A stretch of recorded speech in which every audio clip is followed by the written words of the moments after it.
Los santos no son un fenómeno exclusivo de las religiones. El mundo secular también tiene a los suyos, es más, está lleno de santos. Y así como el Papa determina la canonización de los suyos, en el entorno secular es la prensa y los medios, las autoridades que se encargan de santificar a sus ejemplares. Estos se llegan a venerar, a celebrar y a recordar con tal fanatismo y fervor que estoy dispuesto a apostar son la envidia de más de un inmaculado en la larga lista del santoral romano. Y tal es el caso del abogado, marxista, activista y político sudafricano Nelson Mandela, cariñosamente conocido como Madiba. Gran figura de la liberación del apartheid o estado de segregación racial de Sudáfrica, galardonado con el Premio Nobel de la Paz en 1993 y además el primer presidente negro de Sudáfrica. Sin disputa alguna, un gran héroe. Y sin duda también un personaje fuertemente maquillado por la prensa y sus aliados en la política. Un personaje a quien se le ha reinventado su historia para intentar encubrir, blanquear y minimizar ciertos hechos de carácter irregular que siempre persiguieron al señor Mandela y que aquí hoy hacemos llegar a la luz. Mandela tenía años de haberse afiliado a el Congreso Nacional Africano, o el CNA, una organización pacifista que abogaba por el diálogo y la no violencia en su lucha contra el apartheid.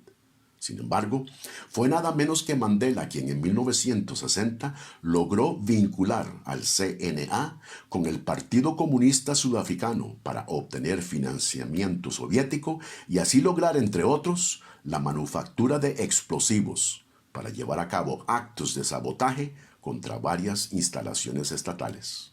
Sabotaje que por años cobró la vida de varios civiles y personal militar. Atrás había quedado el pacifismo, pues ahora, con el apoyo soviético, Mandela había creado el brazo militar del CNA, conocido como el MK, o la Lanza de la Nación. Bajo este órgano militar, compuesto en gran parte por comunistas, el sabotaje, los atentados con bombas y la siembra de minas llegaron a ser la orden del día. De manera que el Congreso Nacional Africano, que ahora tenía un ala militar, llegó a formar parte de la lista de organizaciones terroristas de varios órganos internacionales, donde ni el mismo Mandela se escapó de ser tildado de terrorista.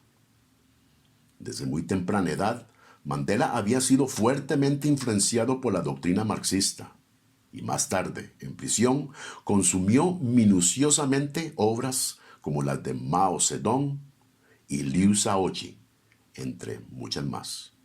De manera que, hasta el día de su muerte, siempre se ocupó por mantener firmes vínculos con prácticamente todos los líderes socialistas del planeta. Durante décadas, la polémica en los medios se centraba en si Mandela en verdad había sido miembro del Partido Comunista de Sudáfrica, como alegaban sus acusadores, o si solo se trataba de una campaña de desprestigio, como afirmaban sus defensores.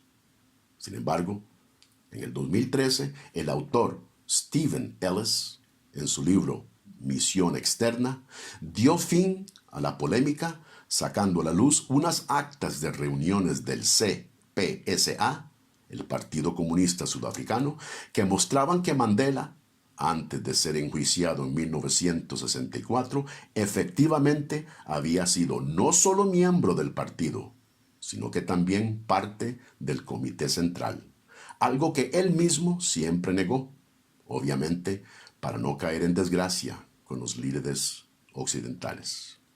Es más, de 1954 a 1960, Mandela había viajado a Argelia, donde recibió entrenamiento militar por parte del Ejército de Liberación Nacional de ese país, declarando años después: «Es Argelia quien ha hecho de mí un hombre». En 1964, Nelson Mandela fue sentenciado por la Corte Suprema de Pretoria a cadena perpetua por los cargos de sabotaje y conspiración para derrocar al gobierno. Y durante todo el tiempo que estuvo en prisión, Mandela siguió apoyando las políticas de sabotaje y atentados con bombas a las instalaciones del Estado. El libro Misión Externa, que ya mencionamos, dio a conocer cómo en los años 70 el MK, que Mandela había fundado, venía recibiendo tutoriales sobre la fabricación de bombas en una base secreta en Angola por miembros de la organización terrorista conocida como el Ejército Republicano Irlandés.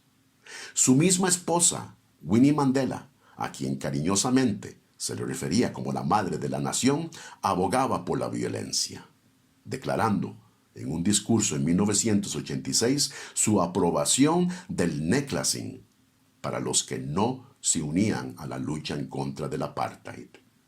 El necklacing, del inglés collar, es una tortura y eventual ejecución llevada a cabo insertando una llanta impregnada de gasolina alrededor del cuello y pecho de la víctima, para luego prenderle fuego y causarle una muerte lenta y dolorosa. Dijo la madre de la nación en su discurso: juntos, mano a mano, con nuestros cerillos y nuestros collares llegaremos a liberar a este país.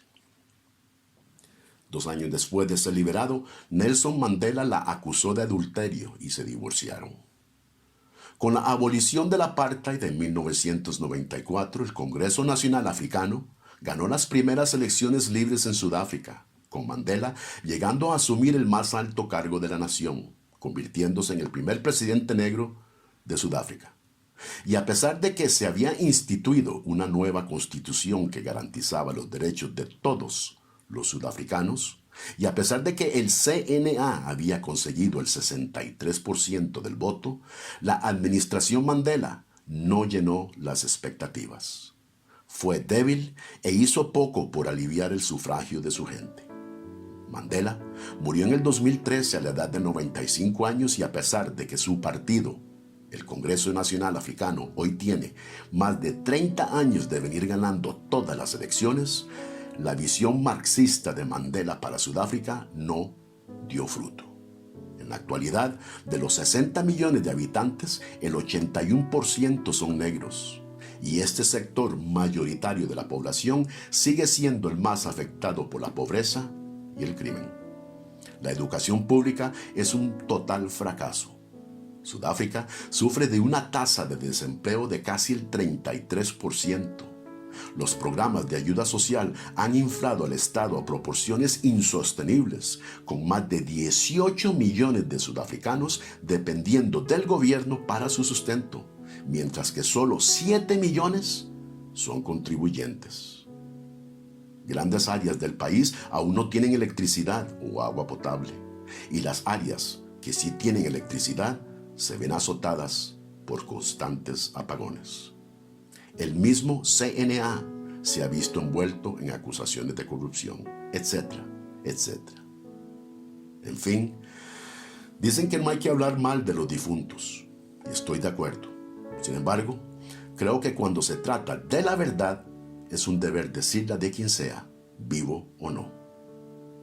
Mandela no fue un santo. Nadie lo es. Si seguimos permitiendo que los medios desinfecten de toda imperfección los hechos que rodean a sus escogidos para presentarlos como santos infalibles, entonces ya no estamos consumiendo historia, sino propaganda. Bienvenidos a Logos, Ética, Evidencias y Razones. Les invitamos a dar me gusta y a suscribirse a nuestro canal. Mi nombre es Eric Aguilar y de parte de Leer les doy las gracias por escuchar.